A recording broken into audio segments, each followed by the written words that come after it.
conversation where we left off, that was all recorded for later. So what was shared will be available when the when the video of the meeting is uploaded later on.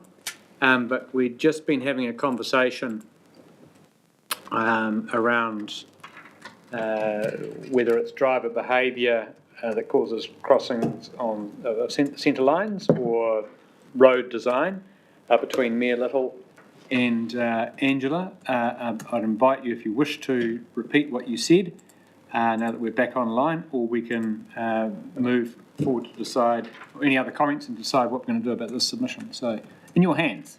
Where did we get to? Well, you just basically had a little conversation about, is it driver behaviour, and Angela had said, well, it's also, the road arrangement, the camber, and that sort of thing, and it isn't driver behaviour that has been behind some of the crossings of the centre line of State Highway 5. So we could have that again, or should we move on to the next point? I'm happy to reiterate that it's more than one factor. It does require a fair bit of analysis of each crash as to the cause. Our serious crash unit do investigate every serious injury and fatal crash on our roads, and has quite a lot of information around each of those crashes. But the ones that are, non-injury, get less attention as far as investigation. So those ones, to some extent, are not known if they're not investigated as thoroughly.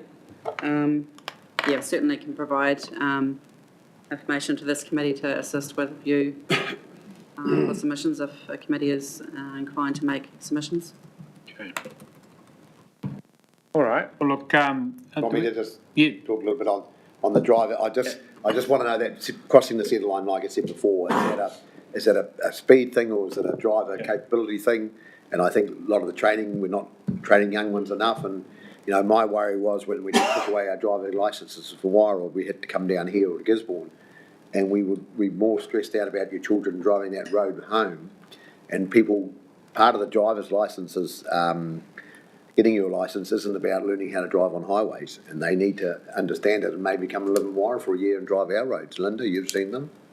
And look, that's what we go up with. So, and never forget, as well as the speed limits, you've got the recommended speed limits that I don't think new drivers would even know what they mean.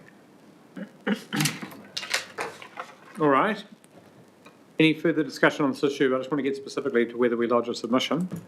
My personal view is we might add a number to the submission count. I'm not entirely sure what value that would add to the process. I'm not sure what we could say beyond we support the local voice on that issue, but there does seem to be, there doesn't seem to be a consensus of view on the question around this table at the moment. The other point is that I think a lot of what we want to say is kind of outside scope. Some people might say, perhaps a larger section would have supported a larger section being retained. Some people would have a different view. So I'm really quite open. Is anyone strongly minded that we should lodge a submission? Doesn't sound, You made the suggestion before of liaising with Councillor Kerr on the topic. I think that's probably a good way forward in terms of reflecting the wishes of the local community. Well, could we propose then, if we need to perhaps set it as a motion, that the Chair will liaise with Councillor Kerr as to whether, and if so, the nature of any submission on the specific areas where 80 kilometres is potentially going to be retained. All right. Okay, well, with that amendment to the recommendation, which is otherwise that we receive the report, can I have a mover for those two things? Well, I'll move that. Mayor Little, seconder, all in favour? Anyone against? No, that's carried. Okay, we're on to the issue that actually Mayor Little's just touched on, which just highlights the importance of RoadSafe. It's had its funding challenges. We've managed to maintain some funding for it in our long-term plan, but I would like to just invite Russell or Bryce to speak to this paper, and then we'll have questions and discussion. I'll invite Bryce to speak to it. I might add something later.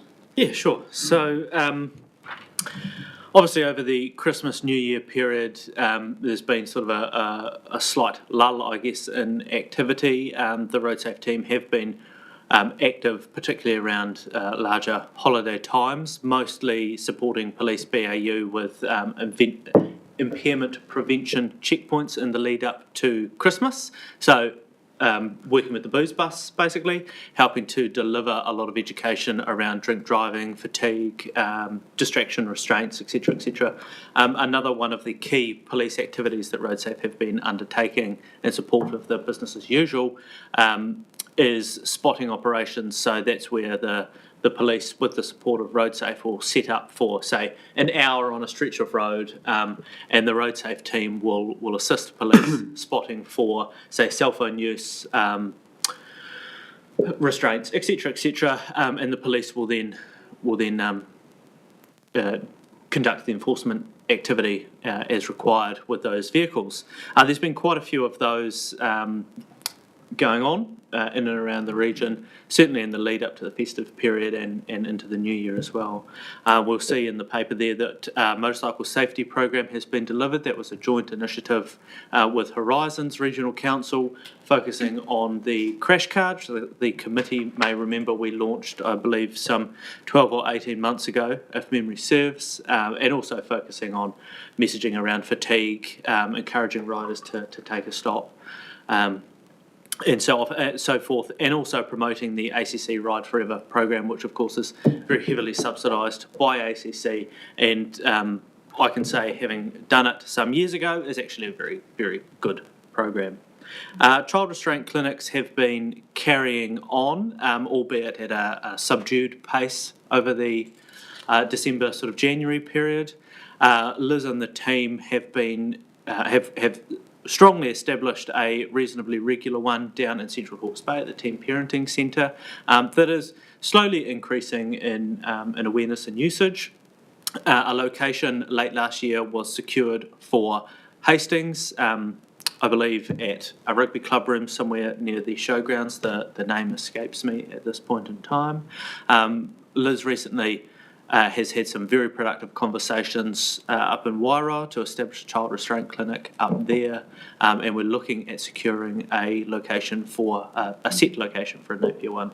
So what happens with those Sorry, child restraint clinics? What actually happens? Do they help people fit with a bike? yeah, correct. Yeah. So they'll come in, or a person will come in. The child restraint will be assessed and refitted if required, or advice provided, or people may have, a new one. It could be a grandparent with a new grandchild, for example, and they come in and they say, I don't know, and the RoadSafe team will help them fit it to their vehicle based on the manufacturer's recommendations for that particular unit. In the new year, a business road safety program was delivered to Higgins Contracting over in Awatoto. That was very well received by staff. In fact, there is an appetite has been expressed for another one in the coming months, much like the prison staff days, focused on a range of different activities, fatal vision goggles being one of them, which, if you ever have the ability to put them on, are very interesting, but if you're queasy, I would not recommend. It basically simulates significant impairment, so what it would be like if you were drunk driving. And so you can see how easy it is when your vision is that blurry and impaired to get out of your lane or for something to go wrong. There's also a lot of other activities that they run. For example, usually someone from the police is there, and they'll have a little thing with a breathalyzer where they, take a little swig of Listerine, and the breathalyzer picks it up because of the alcohol in the Listerine. So just to show, the level to which the technology that's available actually is able to detect these things, but also to deliver a lot of messaging around fatigue, impairment, drunk and drug use, general road safety messaging, and so forth, particularly in the context of these people going about their daily work, as they are out on the roads quite a lot. One intensive rangatahi session has been delivered in partnership with police. So these are, if the committee recalls, these are the sessions that are delivered for reasonably serious young offenders. It's kind of the last step before them entering the youth justice system or the adult justice system, whichever the case may be. And it's a pretty direct and intensive engagement with RoadSafe and police in a workshop format, and is usually no more than 3 to 4 attendees, so is pretty directive and pretty instructive. In previous sessions such as this, Liz and Hazel, who's the usual police liaison that assists Liz with these, or the doing collaboration rather, they have had some pretty exceptional feedback and have changed quite a range of perspectives of some of these youth offenders just by virtue of having them in a room for a couple of hours and delivering some pretty hard-hitting messaging. So... Good, thank you. Oh, yeah, okay. Carry on, are you, yeah? Oh, no, I was just gonna say that things like the child restraint clinics and the business road program, the business road safety programs and police BAU activities are carrying on, and we'll likely be able to present you with some more insights and numbers at the next committee meeting as we really get into the swing of BAU for this year. Awesome. Thank you. And through the chair, just for Mayor Little's interest, at this stage, we're looking at working with police at a fatigue checkpoint at New Haka in Easter.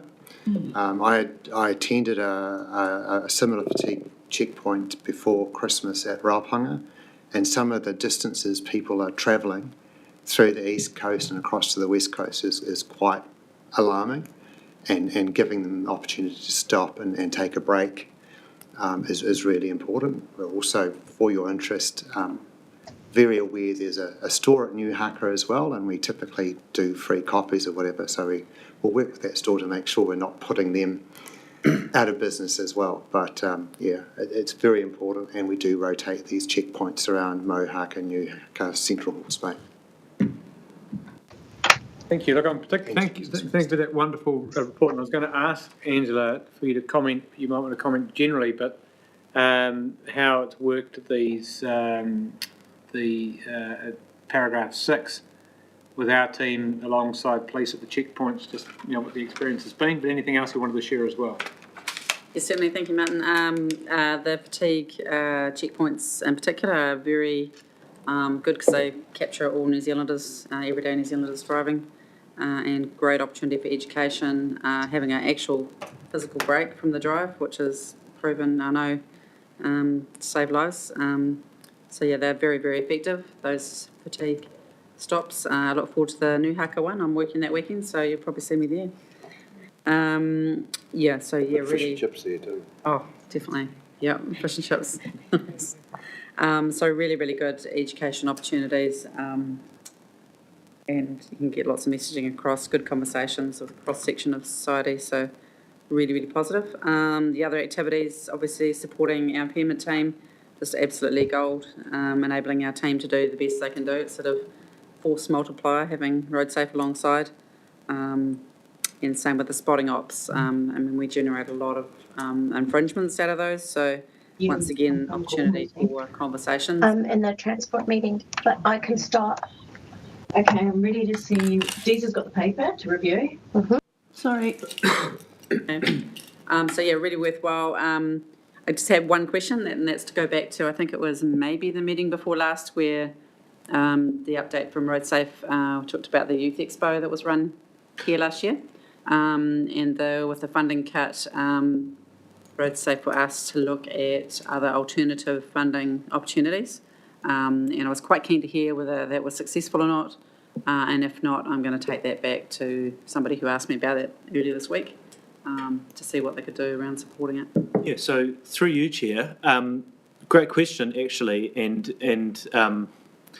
there's been quite a bit of work. So I mean, obviously the Youth Expo, a week-long thing at the Pettigrew Green, is a pretty expensive undertaking, and we certainly can't do it within our current budget constraints. What we did have in our activity list, basically for 24-27, within our funding constraints, was education days in high schools. Now, the intent of those was to be almost a mini expo type thing that would deliver a lot of the same sort of messaging in a reasonably impactful way, but it would be sort of maybe one school at a time. And we had a level of funding to be able to do, I think off the top of my head, 6 schools a financial year. What has happened is Liz is working away on those at the moment and engaging with the schools to discuss the opportunity and discuss what it might look like. And what's becoming quite clear is that a lot of schools in particular areas are quite keen to combine. So we're sort of seeing, instead of maybe 2 year groups at one school, we're sort of seeing 2 year groups of 3 or 4 schools coming to one to have this effectively smaller youth expo delivered, again, probably on the smell of an oily rag, but there will be quite a range of activities and messaging delivered there. I do believe that Liz is having conversations with your staff around support for those, looking at planning certain activities, delivering the most impactful messages and so forth. So work is going on with those, and if memory serves, there are 2 at this stage penciled in for mid to late May, I think, but we can check that and provide you with some more insights if you'd like. Thank you. I really need to be kept across that with our planning this year. We've got lots of change program underway, and yeah, to commit police staff to it, I'd need to have time to brief my district leadership team, because it's not just my team that are involved from police, it's cross-section of other work groups, and to get the buy-in. Certainly support that, but that's the first I've heard about those days, so yeah, it'd be really good to be across that bit more as well. Thank you. Well, could we minute that? Know when you're up, because I'll come out and see you. Could we minute that the staff will liaise with Angela regarding that request for future planning and around funding for that event? And otherwise, do we have any other questions or discussion on that paper? Just a comment, Mr Chair. Sure, Dave. The assistance fitting kid seats, we took advantage of that, particularly for the rear-facing seats, which you use for newborn. They're quite a challenge, and for people that are a little bit technically challenged, it was great to have assistance to make sure it was safe. So just a comment. Thanks for that.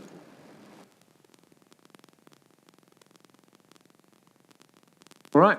Okay. Well, with that comment, thank you, Dave. With that comment in the minutes about liaison between the staff and Angela over the workshops. Sorry, what do we call them? High school education days. Yes. Then, if someone could move, please, that we receive the report. Thank you, Councillor Taylor and Councillor Buddo. Thank you. All in favour? Aye. Against? It's carried. Public transport update. We've got the information there.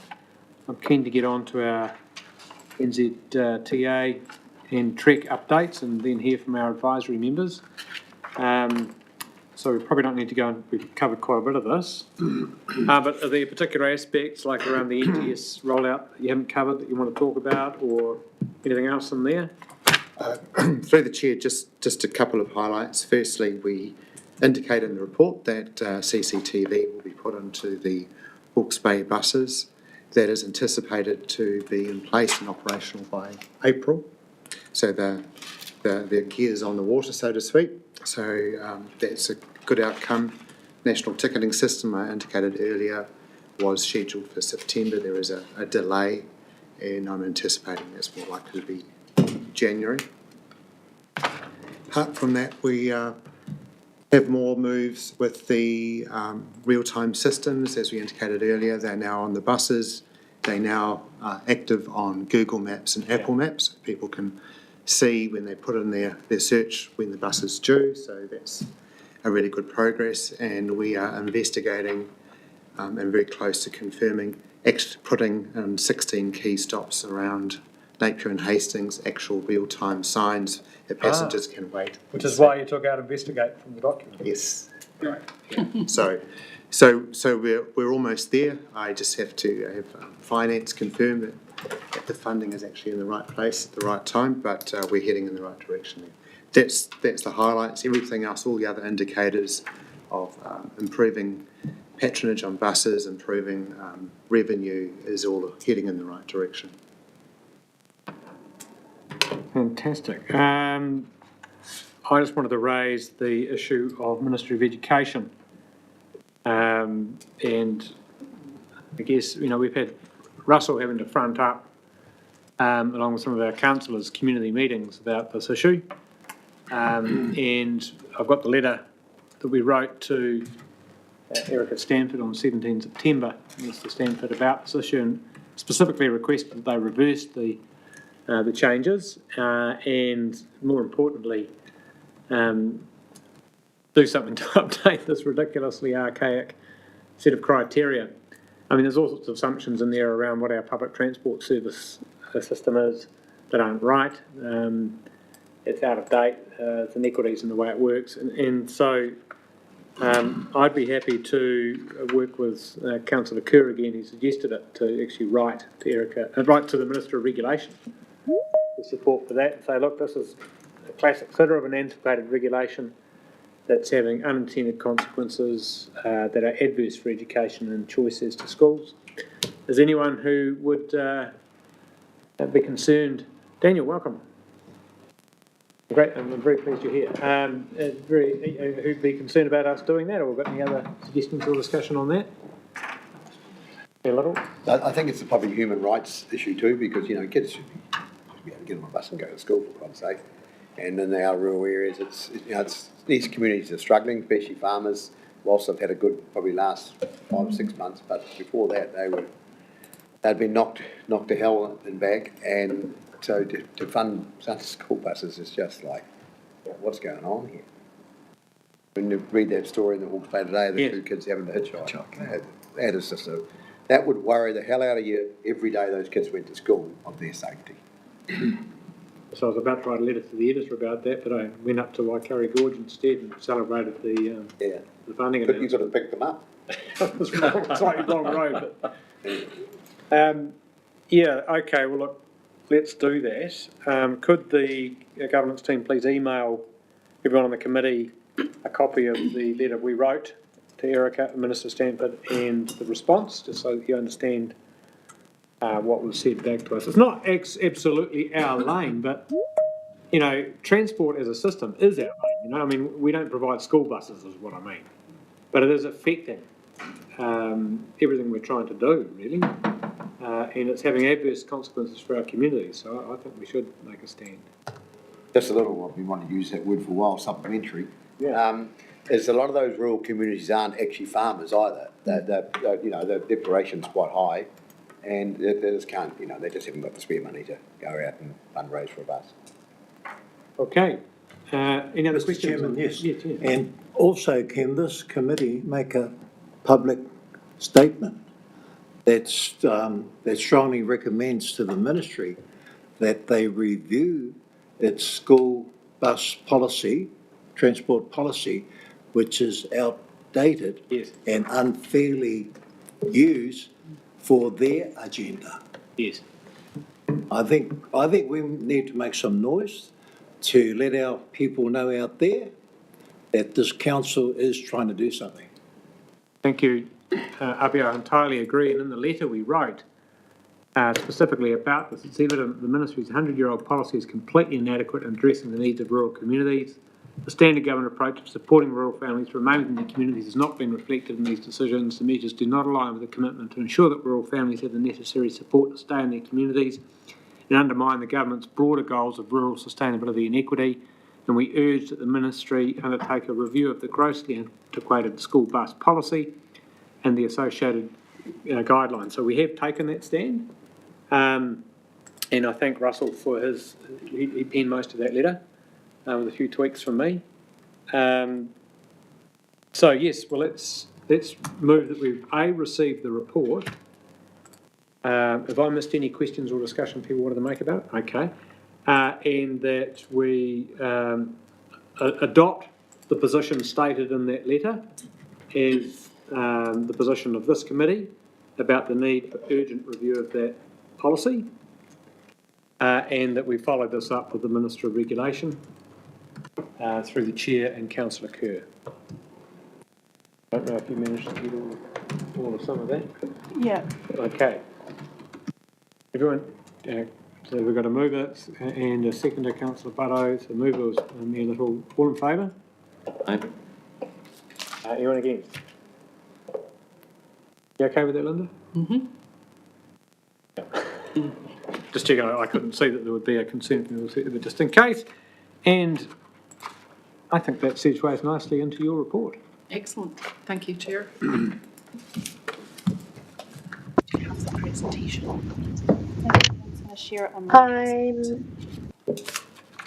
Sorry, Leanne here. I'll share your presentation, Linda. Thank you. Just before we start the NZTA update, what isn't contained in the agenda is we will also, as well from NZTA, have the first or introductory strategic update on the National Safety Camera Programme. So you will be aware the NZTA is taking over the running, control and enforcement or issuing of all safety cameras right across the state highway and local road network. So that is fixed cameras, mobile cameras, as well as into the future point-to-point cameras. So we'll have a couple of the team joining to give you an overview of what that actually and practically means, particularly for you as road controlling authorities.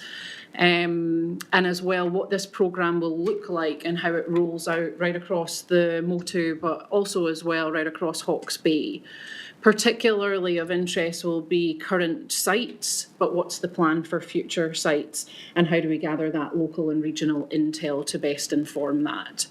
So I'll try and keep mine short and sweet. We've actually covered quite a bit of what's contained in the presentation and we can take quite a bit of it as read so that we can allow Graham and Richard as much time because there'll undoubtedly be some questions in that. Next slide, please. Or how do I? Here we go. You will be aware that late last year the board moved through its formal recruitment process for our new chief executive. Brett Glidden at that time was our group general manager of transport services and was in the interim role. The chair announced just prior to the break for the festive period that Brett has been officially appointed as our permanent chief executive. He has committed to visiting all of our regional offices. We're just putting that plan in place and he is keen to meet with local leaders and local stakeholders. So I'll keep you informed of when he will be visiting Hawke's Bay in the not too distant future. Next slide, please. Roads of national significance. I think we're probably all quite up to speed with what this means in terms of the region, but just noting it is the #1 priority for this coalition government and the #1 priority under the government policy statement. Hawke's Bay Expressway is one of the first cabs off that rank alongside Belfast to Pegasus and remains at this stage on track. We'll cover this a little bit more detail later on. The national, I'm getting moved along, excellent work, Leanne. The national ticketing system, I think we've touched on already and it's contained in a number of different ways. What I would just note up there is some intel from the pilot that's happening down at Christchurch. That's running from the CBD out to the airport. And that's helping us both look at what's working well, but also ironing out any of the wrinkles that undoubtedly are there. I think the other thing to note here, particularly for the future when we get it in Hawke's Bay, is the type and quality of data that can be captured and how you can utilise to inform route optimisation, but also things like patronage and price elasticity. Next slide, please. The road efficiency group, we touched on this at the last one. A couple of things that I just want to make sure that you're aware, as a region and as an as a RCA, there is a lot of really good data here contained in here to help inform you on your asset management. It can get quite granular. It can be looked at a population level. It can be looked at as total roads and also maintenance costs per kilometre. So when it comes to annual planning, there's quite a bit of information in there. But the other reason for showing this is the ministerial expectations that have been set out in the government policy statement that all PTAs and RCAs are inputting into. This is where that data is getting captured and collated. So 100% of all RCAs submitted that data on time for Q2 at the beginning of January.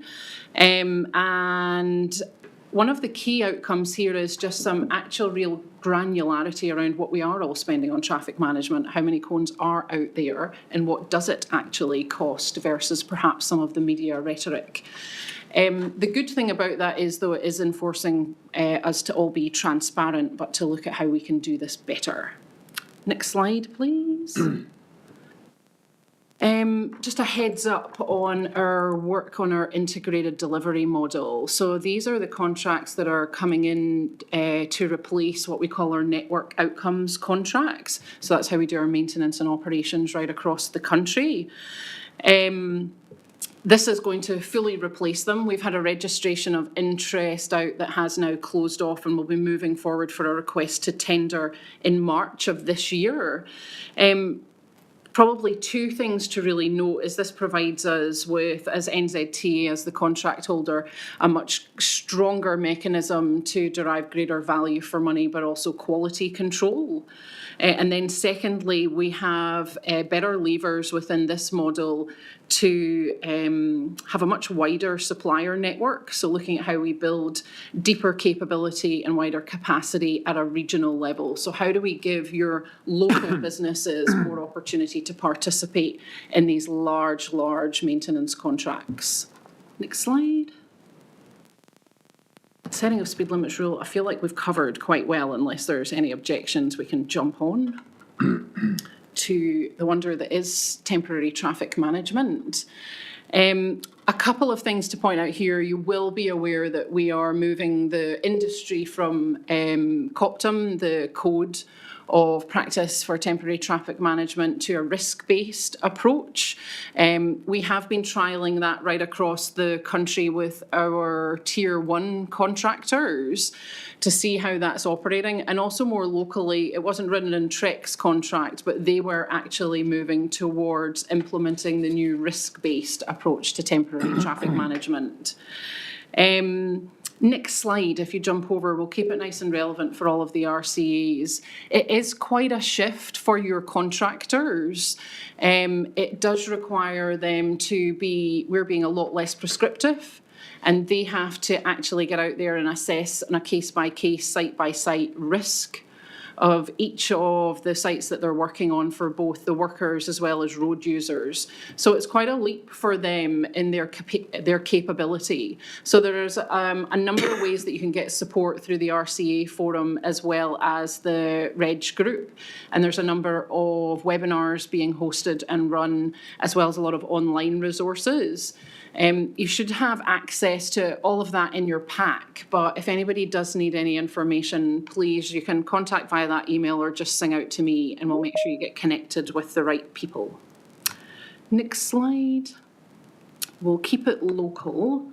And we've already talked quite a bit about Waikare. We'll touch on Hawke's Bay Expressway in a minute. We've done public transport. So the only one really remaining on update there is the Napier Commercial Vehicle Safety Centre. I touched on this last time, that this is part of the NZTA Wayrite programme, and that's really to have a very focused way in which of improving compliance, safety, and also to look at heavy vehicle loading and overloading. It is there as a way to improve productivity and to improve safety and to ensure as well the heavy vehicle, the freight industry are paying their fair share. So it's another mechanism to ensure that we've got good ways of debt collecting. I don't know if anybody's driven past Ohakia of late down over in Manawatu. That one's nearly due to be opened. It's got roadside technology and in-road technology, monitoring all vehicles that go over, and then it can be discrete and specific about which vehicles it requires to be pulled in for scrutiny. We have one coming here to a location near you at the corner of Prebenson and State Highway 2. That's got a target completion of 2027. Next slide, please. This is a bit of a whirlwind. I think we've done this. Just the one thing that we didn't cover off earlier is you do have an auto reversal under the setting of speed limits rule. That is currently an 80k on State Highway 51 between Napier and Clive. That is automatically going to reverse back to its previous speed limit of 100 by 1 July 2025. There is no opportunity to submit and no requirement to consult on that due to the type of road. Also as well, the level of investment that you've seen on that road in terms of infrastructure improvements. Next slide, please. Renewals, we were just commenting earlier, it's great to see a lot of activity across the network. Please be patient, plan your journeys, adhere to the temporary speed limits. But it is progressing really well right across the network in both rebuilds as well as resales. Next slide, please. And the Hawke's Bay Expressway, thank you to those that are able to and are attending our kind of 6 weekly catch-ups for the Hawke's Bay leaders and for our iwi partners, where we get into a little bit more detail of the overall project. Just an update for everybody, you'll all have, I'm sure, be driving over the expressway and seeing that the first set of enabling works at the Kennedy Road interchange is now all complete and was completed well ahead of schedule. And that the second set at the Tutakuri River Bridge are now underway. They're expected to be completed by early April as well. We're progressing now on the detailed design of that stage 1 section of the expressway. Geotech's all underway as well on stage 1, and concurrent to that, we're now just moving through to the investment case for stage 2. So we're running those in parallel, but great progress being made. Next slide. I think we can jump, I think we've probably covered that. Jump to the last one. And Waikari Gorge. So thank you very much for the positive support for both the announcement, but also as well the reinforcement and acknowledgement that the committee and regional leaders have played in securing the funding and the drawdown from the Crown earmarked funding for this project. Great to get it underway. Discussions have started with property owners this week, and we'll make sure that we keep you in the loop as to how this one is progressing. I'm stopped there and happy to take any questions before we hand over to Richard and Graham for safety cameras.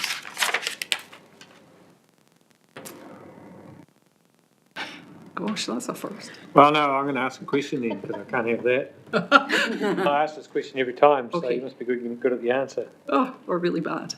No, detailed design, stage 1. Tell me about the conversations you've had with our asset management team around the bridge for the northbound lane, or whichever one's the new bridge. We can confirm that those conversations are being had. Yeah. Yes, 100%. So there is a commitment to ensure that it's flood friendly, so to speak, and yes, it doesn't need any additional barriers relative to the existing bridge. Quite. Yeah. Thank you. Yes. Will there be a new bridge?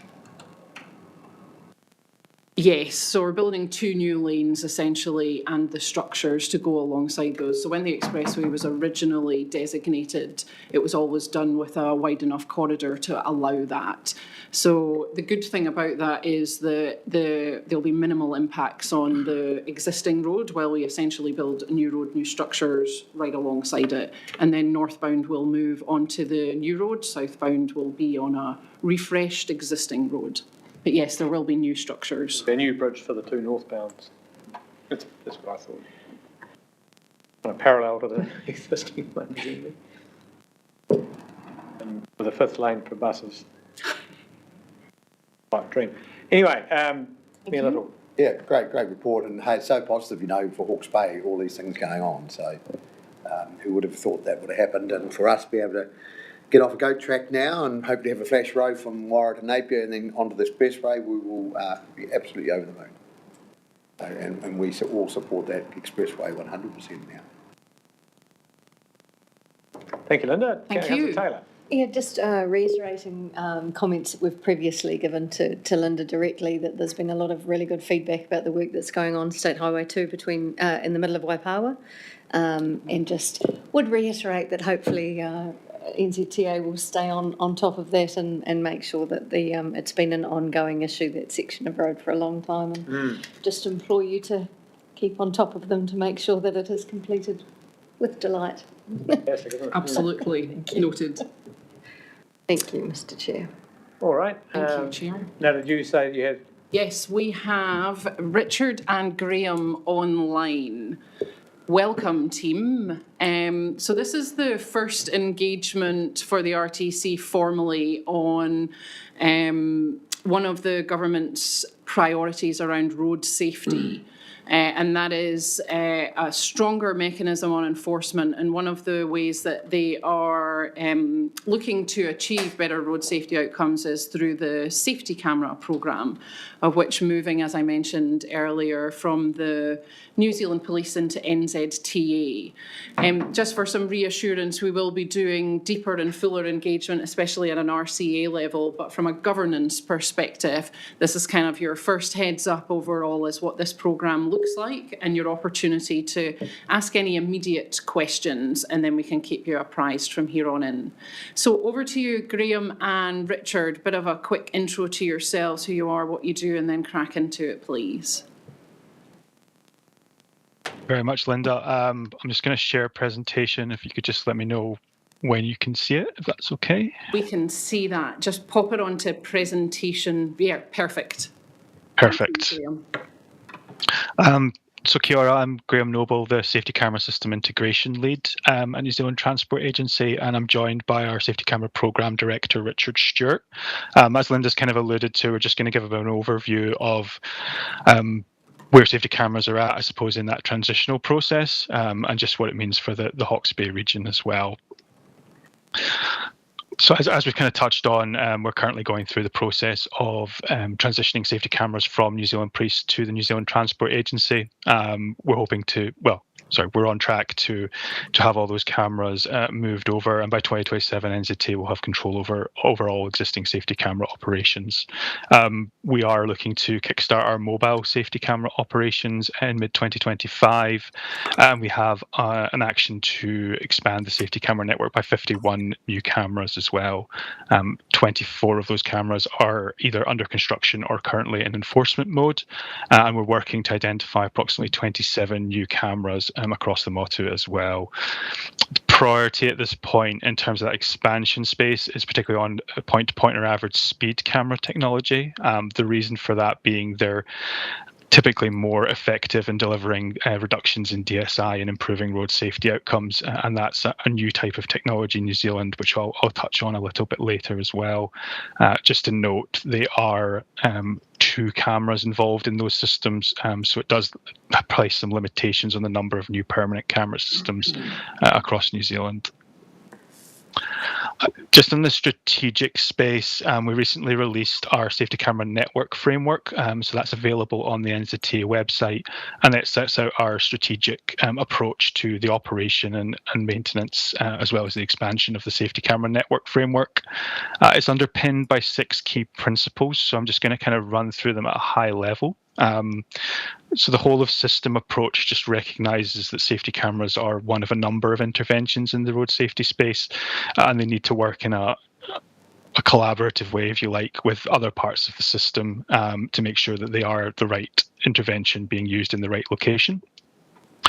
Partnership with New Zealand Police is really important and critical to us as well in the safety camera space. While we talk about transitioning safety cameras from New Zealand Police still have that very critical role in a highly visible officer-led enforcement space, and how we work collaboratively to deliver outcomes is obviously key to our success.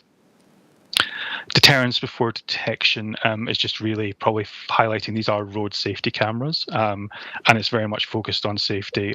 There's a critical role that our comms and engagement play in raising awareness, for example, and we're really trying to encourage people to make better choices on the transport network before they're detected by safety cameras. Fair and transparent, really just recognising our role as a firm and fair regulator. So it's that kind of fairness within the safety camera system is really important. And transparency is just that we were up front what we're intending to do, whether that's through signage or through communications. Reducing inequity is just an acknowledgement that not all road trauma is experienced equally by demographics across the transport system, and safety cameras has a role in reducing that inequity.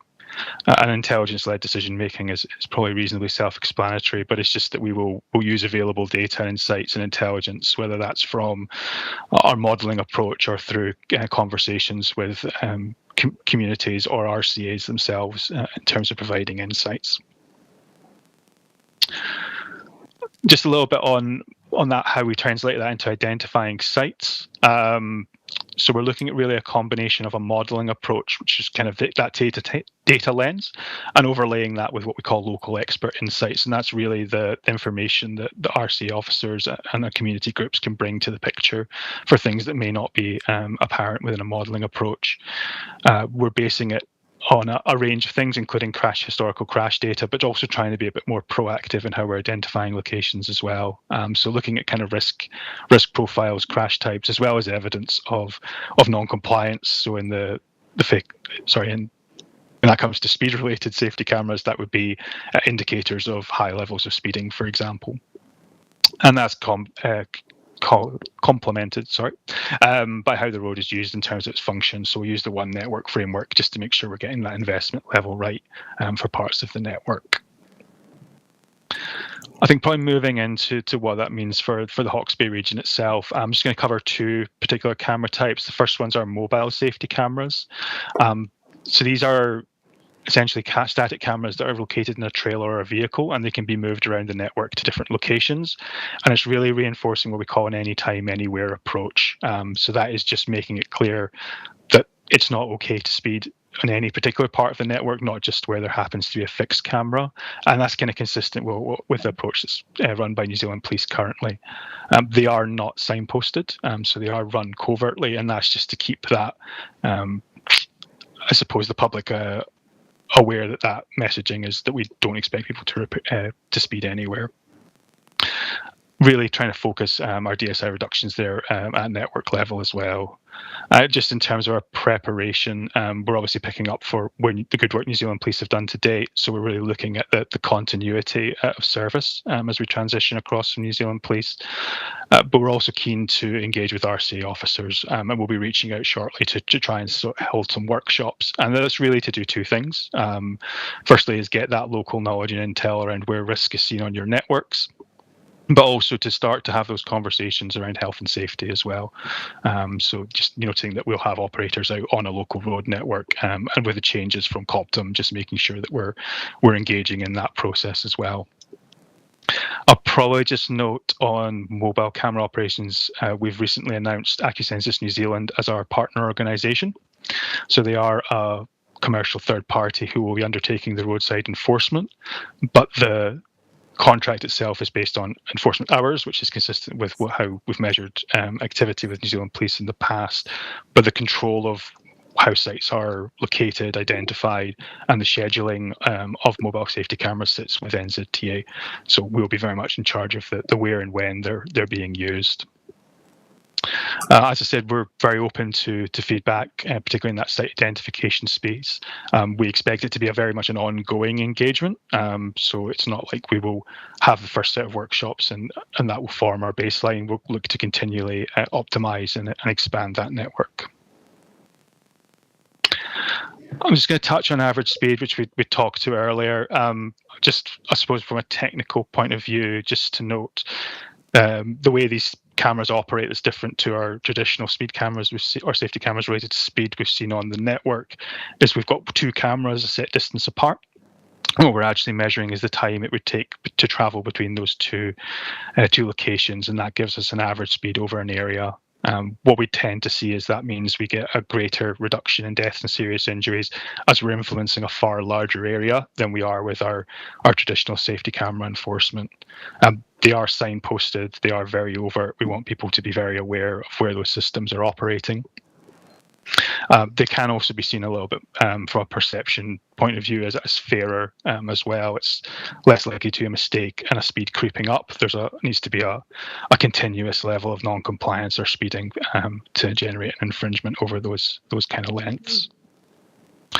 So that's a little bit on the background of how they work. In terms of how we're preparing, over the next few months, we're working our way through locations across the country where our modelling's indicated they're most likely to be effective. The prioritisation is where they can give us the best return on output. So that is where they'll give us the highest reductions in deaths and serious injury.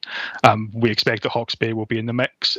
We don't yet have a final view on where those locations are going to be for delivery, but we'll continue to engage with RCAs, including groups like this committee, and police to understand if those locations have principles in support. And I would say we'll continue to validate as well. We're not just basing on a model approach. We'll continue to run traffic surveys, for example, to make sure that there is an issue there that would merit the installation of a safety camera.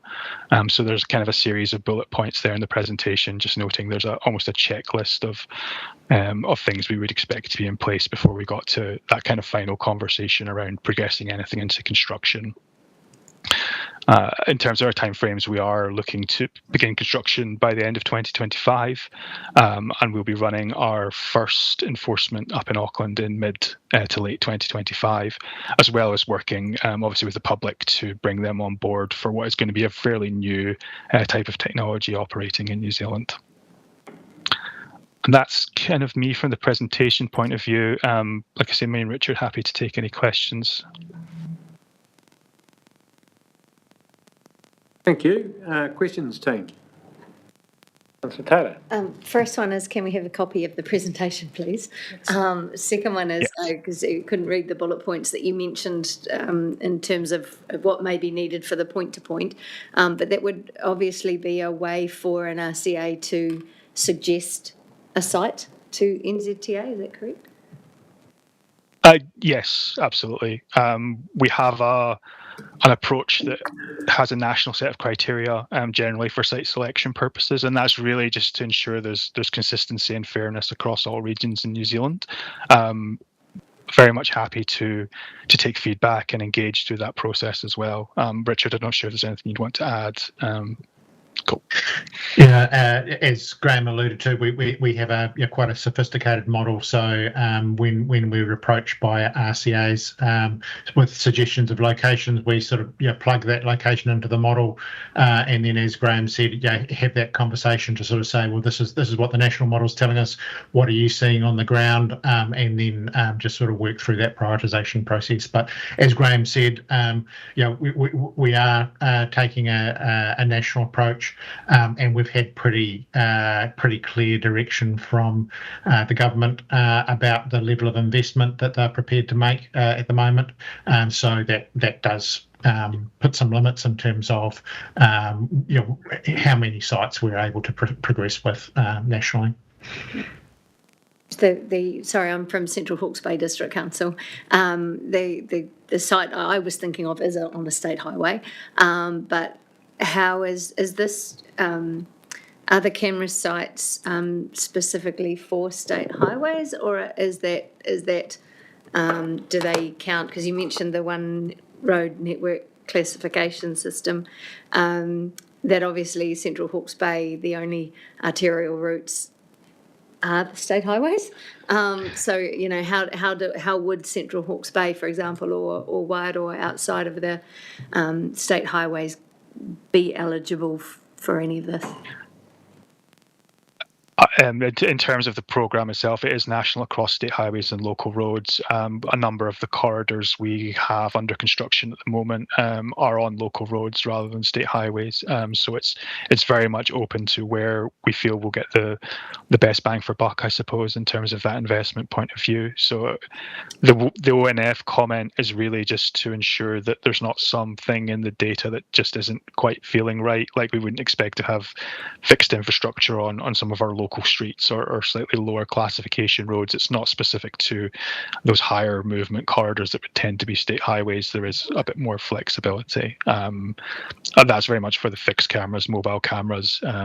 There's kind of more scope as well in terms of where we would deploy those.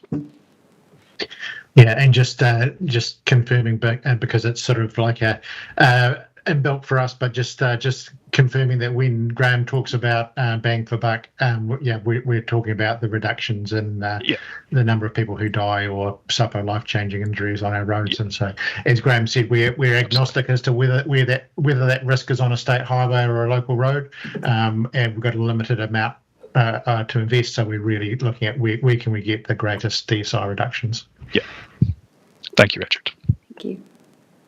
Yeah, look, thanks for that. And for bringing that to our early attention. I've always wondered why they tell people where speed cameras are.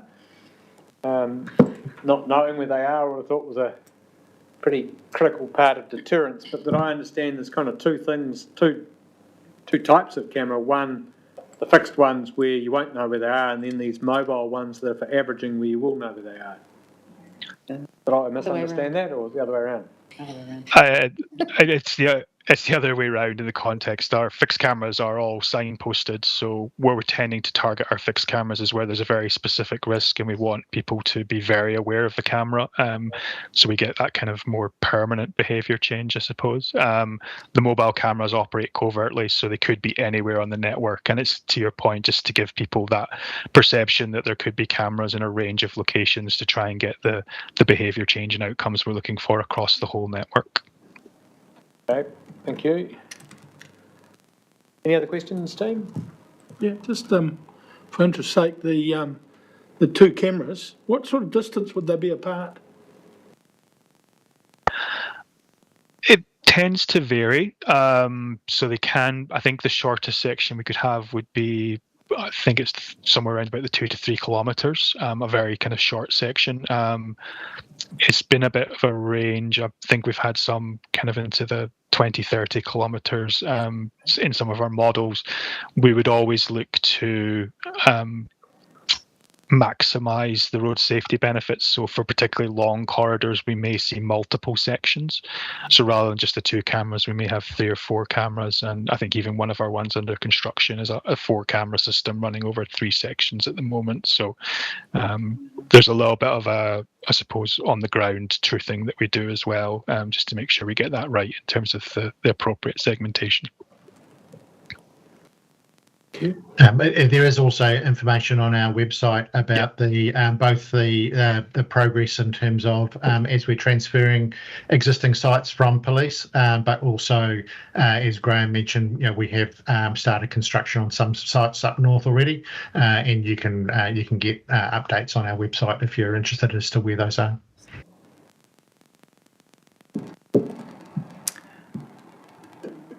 All good. Okay. Yeah. Thank you very much. Thank you very much, team, for joining us. We will make sure you get a copy of the presentation. Yes. I'm happy to discuss it further in any of our catch-ups as well, but we will make sure that we keep you in the loop, and we'll also be engaging with your officers directly. Thank you very much, Graham and Richard. Appreciate your time. Thank you for your time.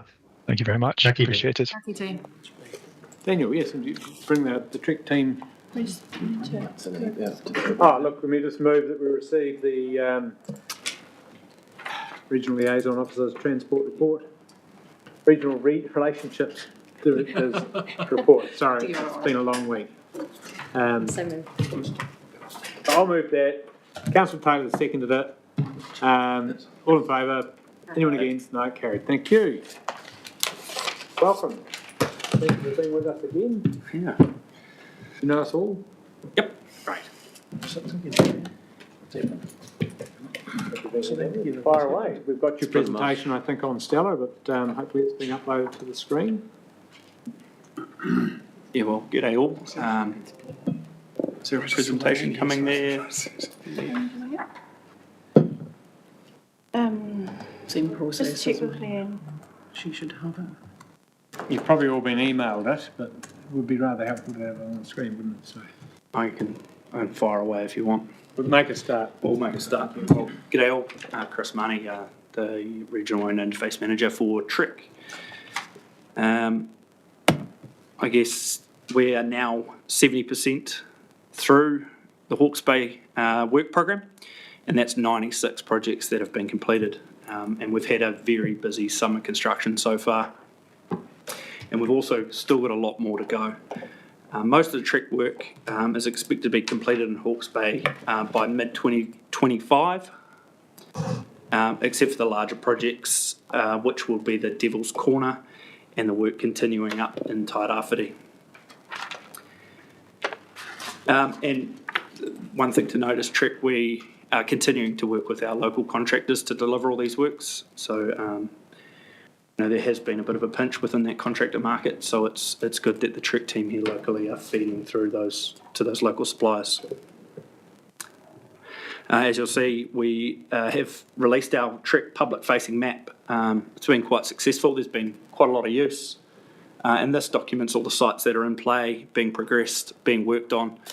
So if there's anything particular that's sitting in your regions, you can go into this Trick map and find out exactly what the project's up to, how long it's going to take, and where it's sitting in regards to progress. Next slide. State Highway 5. So most of the sites on State Highway 5 are now complete. The culverts were a big focus on State Highway 5, and we've got two large complex sites that are about to start. This is Māori Gully, and the other one is the Tarawera Culvert. They're scheduled for March, and it's just clearing debris and upgrading the culvert. We have been working with the Heavy Haulage Association just to get that swept path for ODs, so we can make sure that we keep everything operational with the ODs travelling through. State Highway 38. We've got 6 sites have been completed now on State Highway 38, and we have another 5 that are currently in design. We're expecting those to pop out of design in April, and then we'll look to progress construction of those at the start of the next construction season. We've built some fairly robust relationships with Tūhoe now through various other NZTA projects up there, and we're continuing that trend of communication between the Tūhoe group and ourselves. State Highway 50. Most of the sites on State Highway 50 are now complete. We've just got a remaining site, which is the Glencoe Gorge and the Waitangi Bridge. So the Glencoe Gorge is expected to start later this month. Yet again, we're working with the Heavy Haulage Association on that swept path to make sure all of that's kept open, and also working with our Waipawa rehab work, so just to make sure that we're not feeding heavies into situations where we don't need to. And the works on State Highway 51 are expected to start in early May. Now onto State Highway 2. We've recently completed 3 sites, which was the Mohaka Underslip, the Tongariro Falls Reserve Underslip, and the White Pine Bush Underslip. We've got a couple of sites that are getting underway, which is the Mohaka Viaduct. This is to stabilise an underslip with 50 micropiles and 25 ground anchors. So there's a little bit of work to happen there, and it'll happen under a 1-lane TTM stop-go operation. And that's programmed to start in April. Sandy Creek, there's 3 underslips there that are currently being worked on by Trek at this stage. You'll see them as you drive past. It's under a 1-lane closure, and they're working just off the lane, abseiling and installing soil nails into the underslips. That's just so we don't lose the lane, basically, as it's starting to undermine. So we're just stabilising what's there. Once Sandy Creek has been finished, it'll be sealed. So there'll be new pavement that'll be going through Sandy Creek once that's all been completed. Devil's Elbow, as we move into Devil's Elbow. The lower sections now all complete, and the posted speed limit has been returned back to normal. And we've started all of our focus now up on that upper section of the Devil's Elbow, which you'll see sites R, H, I and J, I being the Devil's Corner. R is stabilising an underslip and upgrading a culvert. H is a series of shallow underslips that we're just doing scour repair on, and J is 4 repairs including anchored shotcrete and retaining wall and a ground beam to hold the guardrail there, as there's no longer any shoulder to install the safety barrier. And next we'll move on to Devil's Corner, the big one. And as we all know, this is the most complex project that we're dealing with in Trek at this stage in regards to our roading infrastructure. So this is a 40 metre long, 10 metre high slip. We've got the enabling works of stage 1, which have been underway since November last year, and we're just starting to finish stage 1 of those enabling works. So some key facts around this first part of enabling works is there's been 633 nails drilled into that bank to stabilise it, and that's 4 kilometres of drilling. So if you understand that in length of how much drilling's been done, there's quite a substantial amount of work that's gone into holding that bank in place. And we've had 7,000 tonnes of material that have been excavated from that site. And so this will carry on through till the end of 2025, and we're programmed to do so at this stage. We're on track. I'll just hand over now to Daniel. He'll give a little bit of a rail update. Yep, so Mike's working. I'll talk about the Trek rail sites, and then, Mr. Chair, if you want, I can cover some key rail interaction in Hawke's Bay and the PNGL as a whole, some stuff that we're doing outside of Trek. I'll see how we go. So as it says, we've got 23 sites south of Hastings. Large number of those are actually outside of Hawke's Bay region, and quite a few of them into Horizons, but obviously they all need to be repaired to make sure that the Palmerston North Napier line is reliable for the future. There's a couple that have been done. The one on the top, the one shown there before and after is at Ashurst. So quite similar to the roading work. A lot of damage from flooding, from scour, and then slips above and below the railway. So we've got 3 now complete. They're all south of Takapau, and another 3 or so that have started south of Takapau. Why I say south of Takapau, I think that's kind of the boundary with Horizons. But there is one underway. It's you have to use local roads and farm access to get to it. A small washout site that's underway at the moment in Hawke's Bay's area. And then at the end of the month, there'll be a site, we'll work on it during the weekend and through the night, a block of line job that's right beside State Highway 2, just south of Pakipaki. And there's a couple more in Hawke's Bay region that will start off. Just like the roading work, you can see the rail sites on the Trek GIS, and similar to the roading work in Hawke's Bay, most of the rail sites plan to be finished by mid-year. But if you just go back and hold on that last one, yeah, so the big viaduct, or medium-sized viaduct, so that's Mangatiri Viaduct, just north of Dannevirke. There's 6 viaducts around the scale between Dannevirke and Takapau. We're doing these sorts of works on 5 of them. Just there's been damage to the piers, to the ground underneath. So scour protection and a lot of roped access repairs around foundations. Just checking my notes. And because Trek's been delivering this work quite well within budget and such, we will be adding quite a bit of drainage, culvert replacements and ballast replacements, far more than we would under our normal renewals operation. And again, that's targeting to try and get that finished by mid this year. Some of that's going to be within the Takapau to Hastings area. Stuff that I don't have slides on, but it's relevant. The bridge over the Tutaikuri Waitangi stream, upstream of the State Highway 51. Some decisions have been progressed on that. So we're looking to replace a couple of the temporary spans with permanent ones. Some of the temporary spans will be made permanent. That work we hope to have underway by mid-year. And we're talking to several Hawkesbury Regional Council's staff members, representatives around work in the riverbed to try and improve the situation there.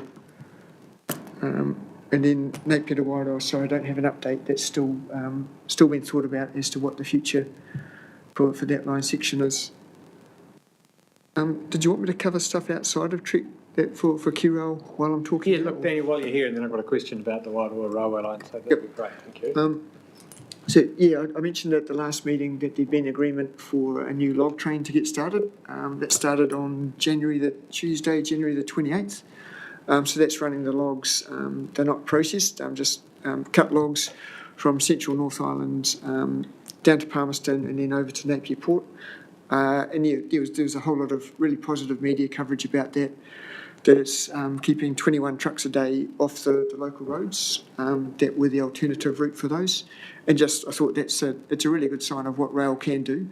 And the collaboration with Napier Port, forestry providers, transport providers to make that one happen. And yeah, we're really stoked that that's happening, getting a bit more use out of the Palmerston North Napier line.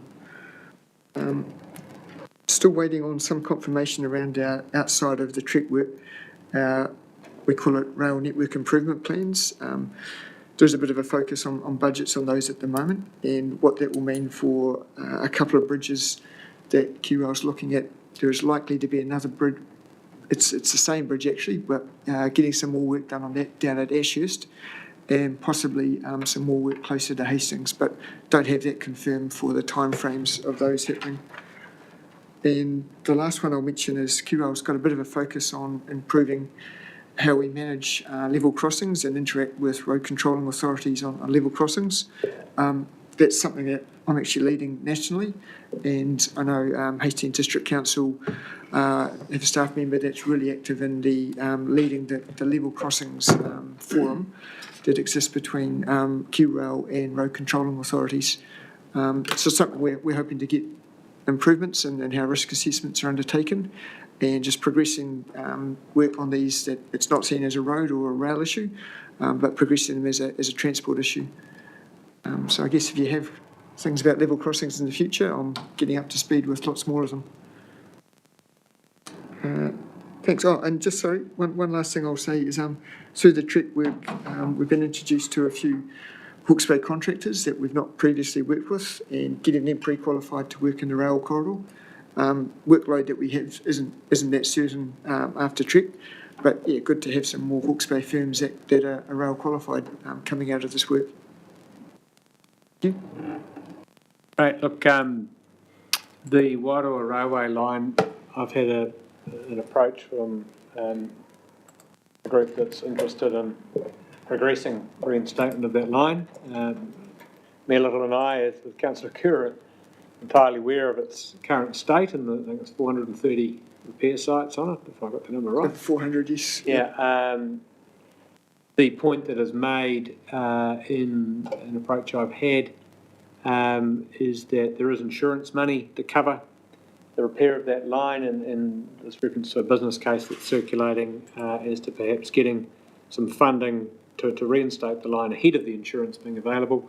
Can you just remind me of the insurance picture as it relates to that line? You've explained previously that there's sort of a nationwide insurance pool and it's not enough to cover everything, and the agency has to sort of work out where it's going to do that. So what is the situation? Simple question. Is there confirmed insurance money right now to reinstate that line, yes or no? Yeah, it's never a simple answer with insurance. So I'm trying to remember what I've been allowed to say on this, so I'll take a punt. Our insurance covers for events over a period of time, and so we had the Auckland anniversary storms and Cyclone Gabriel within a certain period of time, and we had Cyclone Gabriel that affected us massively up in Northland, quite a bit in the Auckland Metro, Bay of Plenty, modest amount. Well, I guess not for them, but for the railway there. We had quite a bit of damage around Te Kuiti and throughout central North Island, and the massive piece is between Ashurst and Wairoa. So whether the insurance can cover all of that is a challenge. We've had a focus on Northland, those other lines I mentioned, and south of Napier initially, because we've been able to get those reopened, and they're all running trains at the moment. The extent as to can insurance cover everything needed north of Napier is definitely a challenge. And then that becomes a piece as to if there is a shortfall, how does that get covered? Whether you have, whether the insurer would commit for covering even a portion of that is something that takes quite a while to work out. And so there is the potential sometimes these things are done under risk, and won't go into that too much more other than comparing to Kaikoura earthquake. That was an insurable event. There's various things that have been publicly released about it that can be looked up, but it took some years after works were done before the insurance was settled, and so government, our funder, was able to determine how much they'd, I guess, committed versus how much was covered by insurance. And that risk piece and potential shortfalls that make that decision pretty complicated. Right. Can I add to that? Yes, please. You're just on that railway line. After Cyclone Gabriel, someone came along and painted up the railway crossing at Aramati to probably one of the flashiest ones in New Zealand, knowing that the probably railway won't open for a while. And I'm really concerned that people are now totally ignoring the crossing because they know there's no trains on it, and then they might come to another crossing thinking it's that crossing and do the same thing and get hit by a train. And I think we just need to, realistically, if nothing's going to happen in a year or two, just go, right, we'll just take it away at the moment. And there was a big concrete something either side, I think, that they've been removed by somebody. So, yeah, I do stop, but I wonder why I do, because I know there's no trains coming. Yeah, it's a really fair point. We still are sending high rails up. It's only once a month, and for when we need to do other works, when things have been found needing some attention. But yeah, I'll look into that. We definitely don't want to create complacency from Napier North that then leads to complacency. Yeah. Thank you very much, Daniel, and for being with us today. I think we need to move to receive is there any other discussion and comments on the report first? I'd like to just talk on NZTA, if that's okay. Go for it. Yeah, look, I'd just like to say, don't be worried, Linda, because you don't need to be. I would just like to say, from the whole Cyclone Gabriel thing through, you guys have been exemplary, how you've had that oversight to do what roads like State Highway 38 that I happen to live on, and you had all this work happening there, you had all the work happening everywhere else, but you did it. You did our local council roads. You did it. We've been looked after really well, and you haven't lost the focus on any of your roads. I don't know how you've done it because so many other organisations, I won't look at you, Martin, where based down in Hawke's Bay quite often lose oversight of everything, and there's a lot of other government agencies that do. And I just think you should be proud of yourselves because you have done it, and it's amazing. So thank you. Thank you, Mayor Little. Chris, can you make sure that goes back to the Trek team? It also helps when we're on speed dial to each other, I think, every day. Yeah, but no, be proud of yourselves. Thank you, Chair. I think the videos that came up with the 2-year cyclone anniversary highlighted particularly the Devil's Elbow area. Getting reminded of what that looked like 2 years ago to what it is now is quite remarkable. Yeah, I've never seen anything like it, really. It's getting a better and better experience every time you go up there, but you can just see what you guys are taking on and the conditions you're working in and the topography. It's mind-boggling. 4 kilometres of drilling. Yeah, and all people do is they get grumpy about the traffic lights, but I mean, you're really trying to make us, put us in a better position for when it happens again, aren't you? So that's right. Well, we're spending the time, and Hawke's Bay just hasn't had this level of attention and focus and investment, probably since the 80s or something, I'm not sure, in State Highway 5. So thank you indeed. sharing some of your valuable time with us today. Can we move that we receive the report? I'll move that. Seconder, please. Councillor Butto, all in favour? Aye. With gratitude, thank you. Right, so I'm really remiss. Nick Flack was here before from Napier Airport, and I didn't welcome him to the fold. I'm not sure if he'd been to the committee before because I wasn't here in December. Was he here in December? I don't think so. Yeah, I didn't know who he was either. So look, that's my bad, and I really do apologise for that. And if he's had to leave because he had to leave, that's one thing. If he's had to leave because he didn't feel welcome. No, he put in his apologies. He had previously another meeting. Right, So- okay. Well, look, just, I don't know if we could just somehow get back to him that we were grateful to him for attending and look forward to seeing it in the next meeting. Just a quick email from the governance team or something like that, but that'd be really much appreciated. Matt, we're going to start with you now and go around our advisory members. Is there anything you'd like to share from a health sector perspective? Like I said, just say kia ora. I'm Matt from Te Whatuora from the Public Health Unit, background from Dunedin, but here the last 10 years and worked as a GP, and now this is my first week as a medical officer health, so just getting my head around the transport space. From Te Whatuora, I guess from overview, we're, like many other agencies, losing a lot of budget, about 25% for our public health units. And I guess with submissions as well, we have extra hoops to jump through now at a national level with pre-approvals and approvals, whereas previously we could do a lot more submissions on local stuff, so it gets harder for us as well. But on other areas, particularly around providing health data and support, happy to back other submissions in other areas. Apologies, Matt. Is this your first meeting as well? This is my, well, it's my second one. I did fill in for Bridget Wilson, who's on That's what I maternity thought, leave. yeah. That was about a year ago, so. Oh, right, so no, okay. New bit old, so. Apologies. Thank you for being in our midst. Is there any particular issues around transport that are burning a hole in the pocket, or are you still putting your feet under the desk? Getting my feet into it, but no particular burning issues. Well, do get involved with our public transport plan, please do. Happy. Yes, kia ora, Mr Chairman.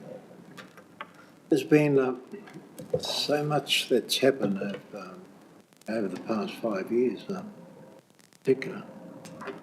And the amount of work that's gone into everything, you know, from public transport.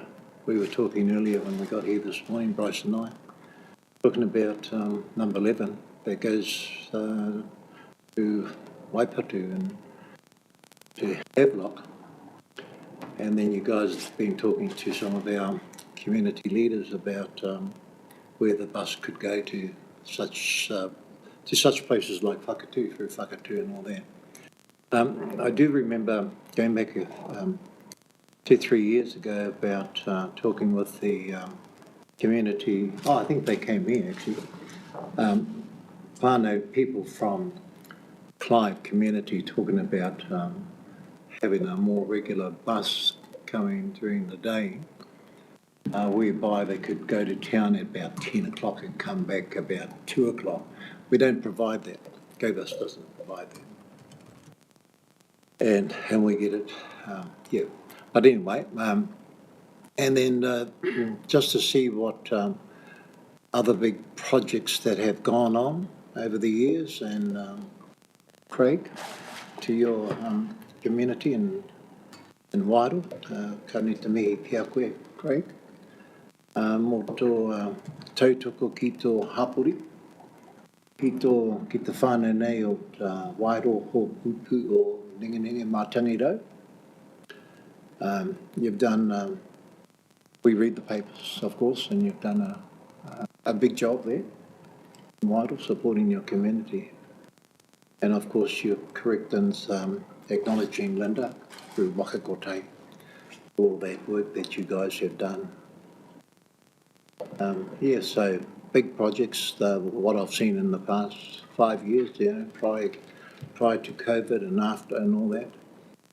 And of course, you know, the things that are close to us, like public transport for our kids. That's always been a close topic of mine.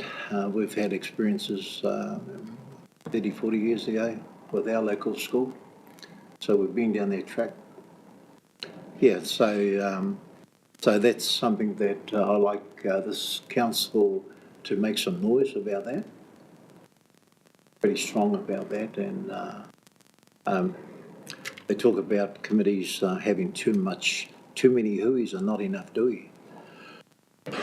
And so, need to speak out about, about that. And this is a big council. We have a big domain, and we need to be vocal. We need to let our people out there, our ratepayers, know that we are doing it. Other than that, so kia ora to everyone. Massive work that everyone has been doing. So kia ora tātou. Good, Hartley, really appreciate it. Daniel, is there more you wanted to share? I thought there was, that's why, but I've realised I covered it when I spoke before. So no, I don't have anything else. All right, David, you've been very patient today. And Yeah, thank you. I'll just like everyone, the association's thrilled with the outcome at Waikeri Gorge and happy to provide the advocacy support that we were able to do.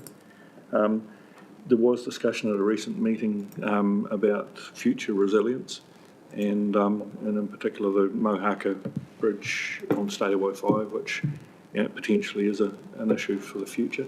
But that's for another day, obviously. But hope that it doesn't get left sight of. But apart from that, it's great to be living in Hawke's Bay right now. David? Angela?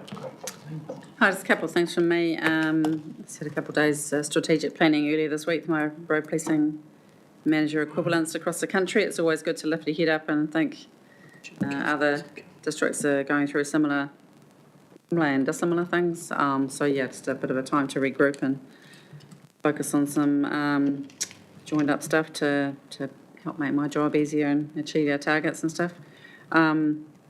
For me, at the moment, real big focus on our delivery of open road speed is for me sort of the biggest thing we're focusing on. Police have been delivering a lot with the breast screening tests. You will have seen over the sort of the peak summer time, and there's a lot more activities out there where people are overtly consuming alcohol and making choices about getting in cars and not. So we've had a real big push over the summer on that, but a bit of a return to focus on open roads going forward, just to make sure we're keeping that mean speed down, hopefully. Have actually actively reached out at the conference I was at to try and get potentially some data that tells us, are we actually making a difference to the mean speed on our highways where we're focusing? Some of those intermediate outcomes around measures for what we're doing, are we deploying in the right place? Are we on the right risk roads? That kind of thing. But for me, our deployment plan in Eastern is very basic. It's basically shoot up State 5 and down State 2 and up State 2 and off we go with our staff and deploy to open roads to be visible and have that prevention focus. So very much about trying to get on the open roads at the moment. Other big thing coming up for us in the next year, looking forward, is the oral fluid testing. Obviously there's legislation before Parliament as it works its way through. By the end of the year, police will likely be rolling out roadside testing for presence of drugs, a bit like we do with the breath test for alcohol. So quite a complicated little process going on that's being worked through. For me, it's about how do I own that, roll that out within our district, working with all our staff, not just road policing staff, about educating what that will mean and how we plan and deploy for that. Because we've got some deliverables we've got in that regard for NZTA that we're funded to do. I think the first year is a little bit kind to us around the numbers that we'll be needing to do as we learn how to do that. But I won't steal your thunder, Linda. I know there's some media campaign kicking off this Sunday. Quite. Around drugs. So yeah, watch this space for media releases. But yeah, for me, planning ahead, just for a lot of the change program that sits in the background that no one probably really sees, just to get ready for some things that we need to deliver on, and just keep getting our staff out there and hopefully not missing opportunities around education and prevention with our young teenage drivers. That's kind of something I'm very, very passionate about, maintaining that. And those fatigue stops, reaching out, doing some prevention stuff with our communities. I'll make sure we're really joined up around that, because I've had a quick look at the roster, and for the Nuhaka one, I don't see anything programmed in yet, so we need to really be far more connected around that. Maybe it's me that dropped the ball, but I'm not aware of that. So we'll just make sure across the agencies that we're really joined up about our planning, get our calendar sorted for the year, for some of the proactive things we're doing together, and I'm busy scheduling time with partner agencies, be it first responders, just to have regular catch-ups. I'm getting invited to the Te Rāwhiti, have got their first responders meetings and their freight forum, things like that. So just trying to make sure I'm joined up to the parts of the business and other agencies where we can make the best impact working together. That's, for me, how we're going to leverage our what we do in this environment of skinny funding. One of the key things for us is pushing a little bit more around the media, be through it ourselves or linking up with NZTA about, if we're doing a campaign, telling the public we're doing it, do it, tell them what happened, so that people are ready, they behave, they either get the infringement or they don't, depending on their behaviour, and then we tell the story of what happens. So trying to be a bit smarter about how we use our resources and leverage off each other to get best benefit out of our effort that we've got available. Thanks. Well, thank you very much, Angela. We genuinely appreciate the work your agency and that you yourself do to keep us safe, all of us safe, and taking time out to be with us. Hear everything else that we talk about that's probably less interesting than some parts, but thank you again for sharing those pānui with us about what's on your desk at the moment. Ian. Thank you. Yes, well, like everyone else around the table, TNZ and our industry are very pleased to see the funding come through for Waikari and the expressway, and probably just equally the amount of investment that's going into the national resurfacing, and we see that that's going to take a lot of pothole maintenance longer term out of the mix. So yeah, very positive. Slightly on the negative, the industry is facing probably a 10 to 15% by volume internal economy reduction, which is probably relative to where some of the economy is going. Horticulture, agriculture and that sort of thing still seems to be ticking along well. Doesn't seem to have affected exports too much, but I think that's more on a regionalised basis.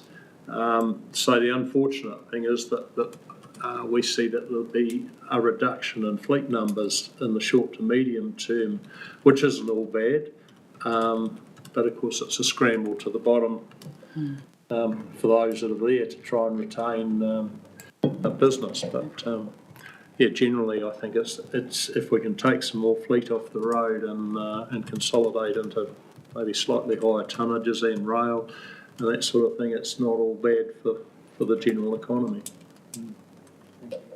Thanks. Thank you for reminding us of the realities of the economic climate we're operating in here now. I'm sorry to hear that. Thank you for your report. Well, I'm going to move those reports be received. Someone second that, please. Thank you, Mayor Little. All in favour? Aye. Anyone against? No. I think that's the end of our formal business. And I would ask, what's that? Oh, follow-ups. Really? Okay. What do we do with the follow-ups? We note them. They're in the agenda. Okay, I move that we note the follow-ups from the previous Transport Committee meetings. They're all in front of you. Councillor Butto seconded. Thank you very much. All in favour? Aye. Great. Api, would you like to close us? Thank you, Mr. Chairman, and thank you, members. Nā reira, mati atua tātou e manaki e te aki e harahi I roto tōna rangi Māori e tēnei rangi, i ngā rā e heke mai nei. Nā reira kia tau, kia tātou katoa, I ata whai o tō tātou ariki a ihu karaiti me te aroha o te atua, me te whiwhinga teitanga ki te wairua taru. Aki. Thank you again to our staff for your hard work, including all of my grumpiness this morning, putting up with that. It's because you've done so much hard work that we're getting there, so thank you for that. All right? For keeping us moving. All right, see you all next time.